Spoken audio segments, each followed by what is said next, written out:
आज ना बात करते हैं। मैं थोड़ा बताना चाहूंगा कि ओवरऑल मेरा फर्स्ट वीक कैसा रहा।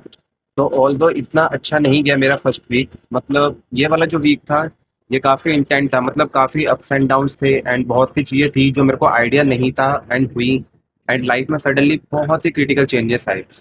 तो धीरे धीरे बात करता तो मैंने सोचा कि एक एक करके मतलब कितने लोगों से कितनी बातें बंदे शेयर करेंगे, तो क्यों ना आप लोग भी मेरी फैमिली है तो आपसे ही मैं शेयर करता हूँ कि कैसा रहा। जॉब का क्या चक्कर है कि ये गवर्नमेंट जॉब की तरह नहीं है। मतलब यहाँ पे आपकी जॉब की सिक्योरिटी नहीं है। जब तक कंपनी को आपसे रेवेन्यू मिल रहा है एंड कंपनी प्रॉफिट में है, आपकी जॉब सिक्योर रहती है। एंड जब कंपनी को रेवेन्यू उतना नहीं मिलता, तो वो किसी न किसी तरीके से या तो आपको कंपनी से बाहर करने का सोचते हैं, ले ऑफ के आइडिया से, या कुछ ऐसी सिचुएशन पैदा कर रहे हैं जिससे आप खुद ही कंपनी छोड़ दें। तो मेरी कंपनी में भी कुछ ऐसा ही हो रहा है। एंड सो आई ट्राइड, मतलब मैंने सोचा कि क्यों ना यहाँ वहाँ हाथ पैर मारे जाए। कभी मैंने वैसे जॉब के लिए ट्राई नहीं किया, क्योंकि मैं कभी भी स्टार्टिंग से प्राइवेट सेक्टर में या किसी भी तरीके की जॉब करने में इंटरेस्टेड नहीं था। बट मैंने सोचा कि क्यों ना करते हैं, कुछ ट्राई करते हैं। तो मैंने इस वीक दो कंपनियों में जाके इंटरव्यू दिए। First is Ameriprise Financial, second is American Express. तो उसका एक्सपीरियंस बहुत ही वर्स्ट था। मतलब अमेरिकन एक्सप्रेस में तो मैं गया, फॉर्म वगैरह सब फिल हुए, सब कुछ ट्राई किया। एंड उसके बाद सडनली अंदर से कोई आता है, देवर लाइक कि आपका रिज्यूम शॉर्ट लिस्ट नहीं हुआ। मतलब हमको ये रिज्यूम वैसा नहीं है जैसा हमें कैंडिडेट चाहिए।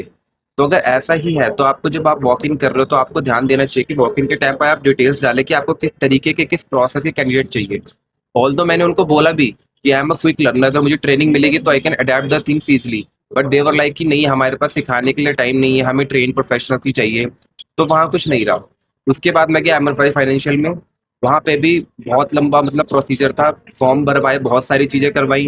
एंड उसके बाद जब मेरा, एक बार उन्होंने क्या किया कि उनको भी, आई थिंक उनके क्रू को भी आइडिया नहीं था कि कैसे कंडक्ट करनी है चीज़ें। तो उन्होंने 5 लोगों को 5 अलग अलग रूम में डाला एंड एक एक करके इंटरव्यू के लिए बुलाना स्टार्ट किया। एंड देवर लाइक, जहां मैंने नोटिस की चीजें, इंट्रोडक्शन पूछा, एक दो सवाल पूछे, देन देवर लाइक कि we will get back to you, and no response from them.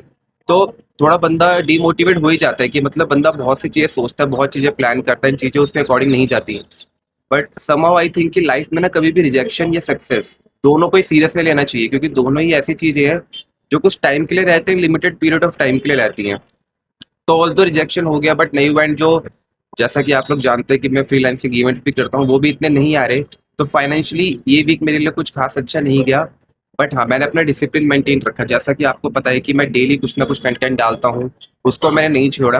All दो सुबह उठ के, मतलब इतनी सारी चीजें होने के बाद बंदा थोड़ा डिमोटिवेट हो जाता है। वो सोचता है कि हम करें या ना करें या कैसे करें, मतलब कुछ करने का मन नहीं करता कभी कभी।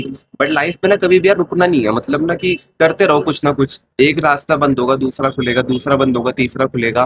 ट्राई करते रहो, आपका काम है एफर्ट देना। एंड मोस्ट इंपॉर्टेंट थिंग कि लाइफ में ना सक्सेस रेट हाई होगा, लो होगा, बट जो चीज आपको नहीं भूलनी वो है खुशी। मतलब छोटी छोटी चीजें करके भी खुशियां मिल सकती है। तो एक जॉब का rejection is not a big deal. मतलब अगर एक जगह नहीं हुआ तो दूसरी जगह हो जाएगा। तो कभी भी इस फोकस को कभी भी छोड़ना नहीं है, हमेशा ट्राई करते रहना है।